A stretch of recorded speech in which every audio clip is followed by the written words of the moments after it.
Bonsoir, chers membres de ma communauté web. Ce soir, je vais vous parler du pouvoir en négociation. Peu importe comment ça se passe, quand quelqu'un veut négocier avec vous, c'est qu'il vous accorde du pouvoir. S'il ne vous donnait pas de pouvoir, ben c'est simple, il vous imposerait ses vues. Il ne vous demanderait pas votre opinion.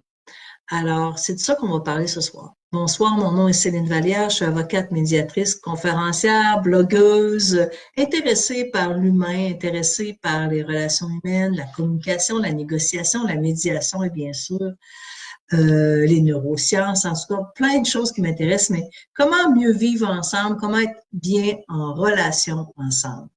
Alors, sur le pouvoir, on peut penser que le pouvoir, c'est négatif. On voit comme le pouvoir, on associe le pouvoir à la domination, à la compétition, mais c'est pas ça le pouvoir. Le pouvoir, c'est la capacité d'influencer quelqu'un. Et c'est une notion qui est fascinante parce que le pouvoir, parfois, peut avoir des dimensions très, très réelles, très objectives et aussi peut être très subjectives. Si vous pensez que dans une négociation, vous avez aucun pouvoir, c'est sûr que l'autre ne va pas vous en reconnaître ou très peu. Et parfois, quelqu'un peut vous faire miroiter qu'il a un pouvoir, mais c'est illusoire, il veut vous impressionner, il veut vous faire peur, peu importe. Ah oui, j'ai oublié de dire, si vous avez des questions à me poser, n'hésitez pas à utiliser le chat box et je vais répondre. Soit durant cette intervention, bon, je vois que Madame Marie-Josée participe. Bonjour Marie-Josée. Alors, n'hésitez pas à me poser des questions, à interagir. Je vais aussi répondre aux questions qu'il pourrait y avoir après la vidéo. Peut-être vous allez l'écouter en direct, peut-être que vous allez l'écouter en différé. De toute façon, elle est disponible et vous pouvez référer des personnes à cette vidéo. Alors, je reviens à cette idée du pouvoir. J'aime beaucoup utiliser des histoires pour démontrer des concepts. Et une histoire que j'adore, c'est celle d'Erin Brockovich. Alors, c'est une histoire vraie.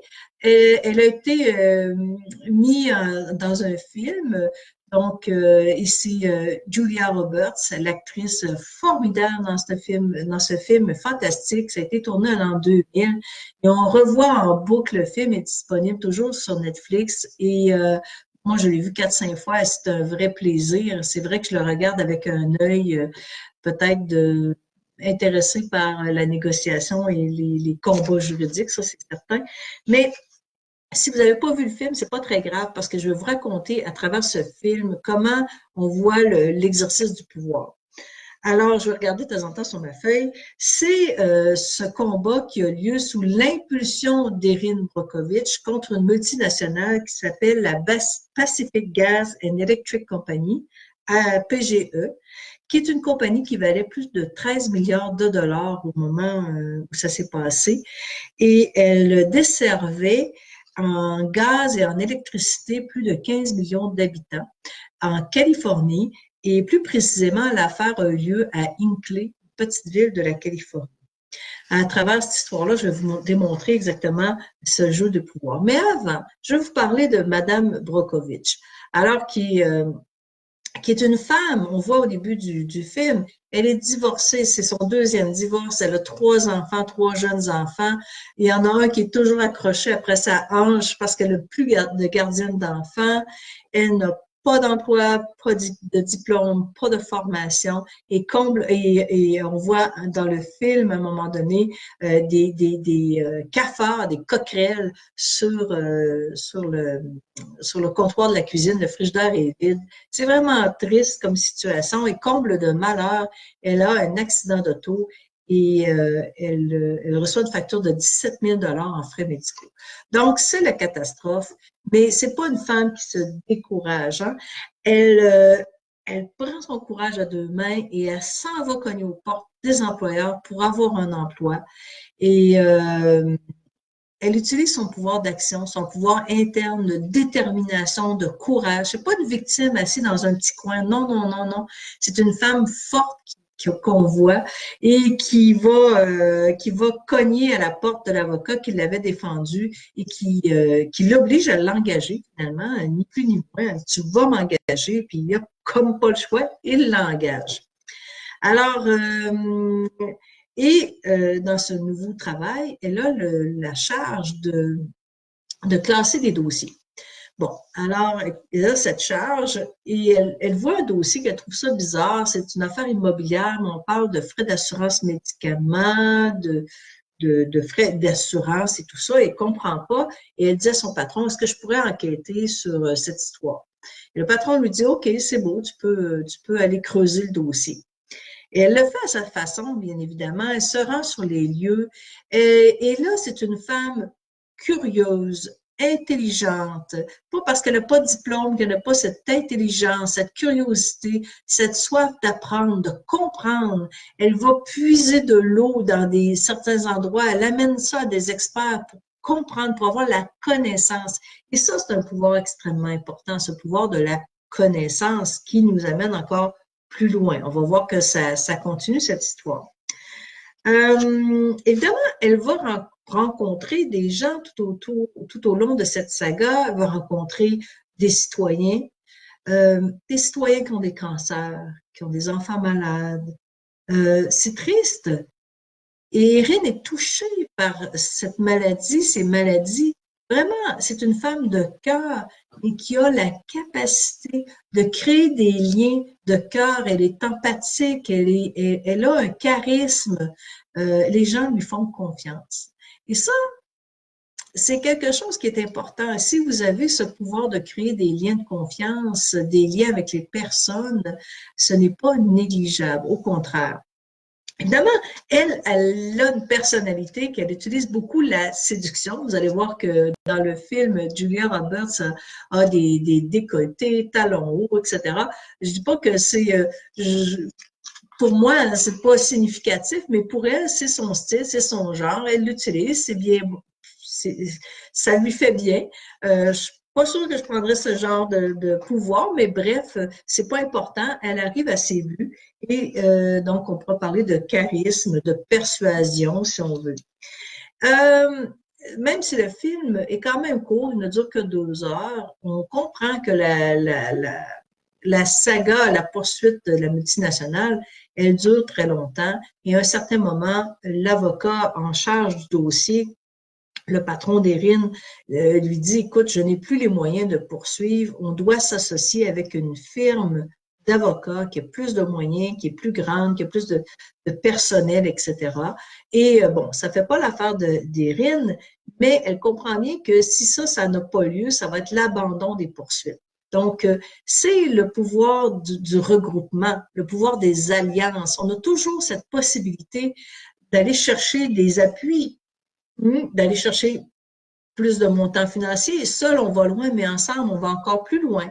Alors, ceci est un véritable pouvoir qu'on peut parfois négliger ou oublier parce qu'on se pense qu'on est tout seul à se débattre dans certaines situations.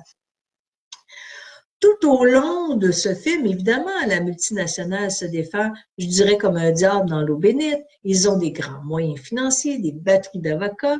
Ils vont mettre des bâtons dans les roues, des bâtons juridiques et tout.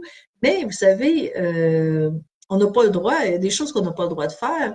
On ne peut pas empêcher la machine juridique, on ne peut pas empêcher le droit dans un État démocratique. Et on voit les juges rendre des jugements et ça ne fonctionne pas pour la multinationale. Donc, c'est quelque chose qui est important. Le droit et les lois nous assurent d'un certain pouvoir, le pouvoir des contrats aussi. Alors, ce sont des écrits qui sont importants. À la toute fin, et aussi, je dois dire que tout au long de cette histoire, de cette saga, et on voit que les acteurs ont de la détermination. Vous savez, c'est facile de lâcher des projets, de lâcher des négociations quand tout devient difficile, mais parfois, ça vaut la peine de se battre et cette détermination, ce courage, bien, c'est pas donné à tout le monde. Et ça, c'est aussi l'exercice d'un pouvoir. Quand on est né parce qu'on a une confiance, on a des croyances, bien, ça, c'est un moteur d'action aussi. Tantôt, je vous parlais du pouvoir interne d'action, ben, ça continue avec dans cette idée de détermination. À la toute fin du film, ce qu'on voit, c'est que finalement, on a un gros pépin parce qu'on est capable de prouver que la filiale a fait des actions contraires à la loi, qu'elle était au courant de l'utilisation du chrome, qui était extrêmement toxique. Elle savait qu'elle faisait quelque chose qui n'était pas correct. On n'était pas capable de la relier avec la filiale, la mère de la compagnie mère. Et à la toute fin, arrive, Erin est dans un bar, elle attend, arrive un individu, elle est un peu inquiète, mais c'est qui? Il commence à lui parler, bon, vous savez, j'avais mon frère qui travaillait pour eux, etc., etc. Et il finit par lui sortir le document qui vient prouver que la mère, la multinationale au siège social, on était au courant et on était d'accord pour utiliser des produits toxiques. Et là, c'est le lien qui est fait et ben, c'est la fin c'est la fin. Ça a été réglé hors cours, ça a été négocié parce qu'à ce moment-là, c'était clair que la compagnie gagnait pas sa cause. Alors, voyez-vous, une seule information a tout fait basculer. Et le pouvoir de l'information, c'est immense, immense. Parfois, je ne sais pas si vous avez déjà entendu cette expression, qui détient l'information contrôle le monde. Ben, c'est pas tout à fait faux. Et évidemment, on avait cette information et on a négocié aussi. Hein, on avait ce pouvoir de négocier et d'exiger ce qui a été fait. On ne s'est pas laissé présenter le premier montant venu. On a été exigeant et c'était bien aussi de le faire. Et la fin de l'histoire, c'est que ça s'est réglé, le recours s'est réglé pour 333 millions de dollars en 1993. C'était une somme record à ce moment-là. Il y a 660 plaignants qui ont été dédommagés. Évidemment, les avocats ont pris leur part pour payer leur service, mais n'empêche que si ils n'avaient pas eu cette impulsion de la part d'Erin Brockovich, ben, les citoyens n'auraient rien reçu tout simplement. En conclusion, nous venons de voir ici là, plusieurs types de pouvoirs, j'en ai nommé plusieurs, donc les pouvoirs internes d'action, de mobilisation, l'intelligence, la curiosité, les connaissances, apprendre à avoir des connaissances, la séduction, le charisme, le charme, le pouvoir de lier des contacts, et, la confiance, ça c'est quand même intéressant, la création d'alliances pour aller chercher plus d'argent, plus de connaissances, plus de pouvoir, plus de moyens, etc.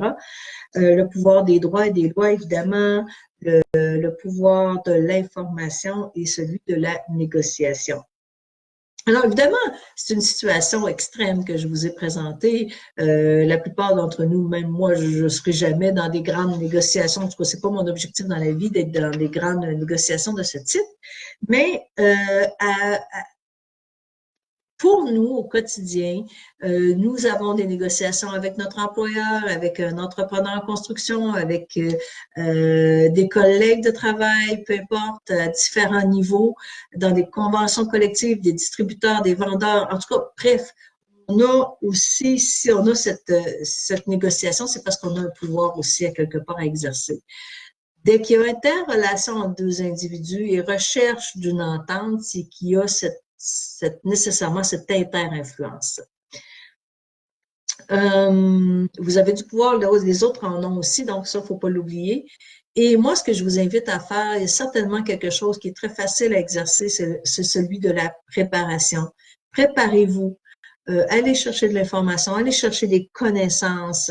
Et ça, c'est déjà une clé très, très importante.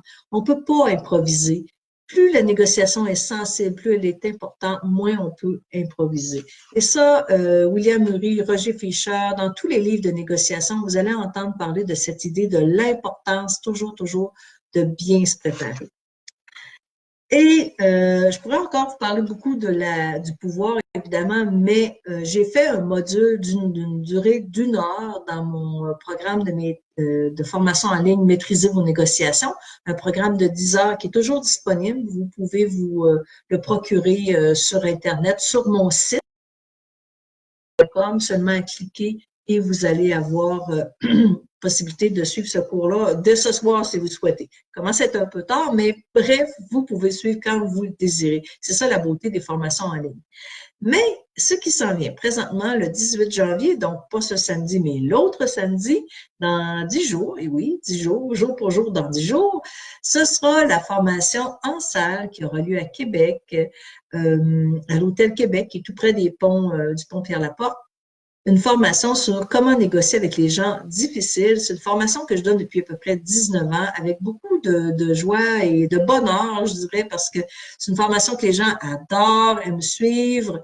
On va passer la journée ensemble. Ça va commencer on vous accueille à partir de 8h30. On commence à 9h, on va finir vers 5h. Et vous pouvez toujours vous inscrire. C'est toujours le temps de s'inscrire à cette formation. En ligne sur mon site, à partir de mon site web. On va mettre le lien aussi en dessous, je crois, en commentaire. Et on avait fait un concours et sur mon Facebook et sur LinkedIn, ce sont deux réseaux sur lesquels je suis très active. On a fait un concours et on a tiré 4 billets. Et sur Facebook, j'annonce que celle qui a gagné, c'est Madame Julie Pressé. Elle a gagné 2 billets, en fait, parce qu'elle pourra venir avec son invité. Donc, on va communiquer avec vous prochainement, dans les prochains jours, prochaines semaines, c'est sûr. Et sur LinkedIn, c'est Madame Maude Chartier qui a gagné le prix et qui va venir aussi avec son invité. Donc, on a 4 gagnants qui vont venir participer à cette formation qui, ultimement, est une valeur de 400 $ par billet. Présentement, les billets ne sont pas à ce montant, je vous rassure, mais plus qu'on approche, bien, plus les billets s'en vont vers le coût que ça vaut, dans le fond.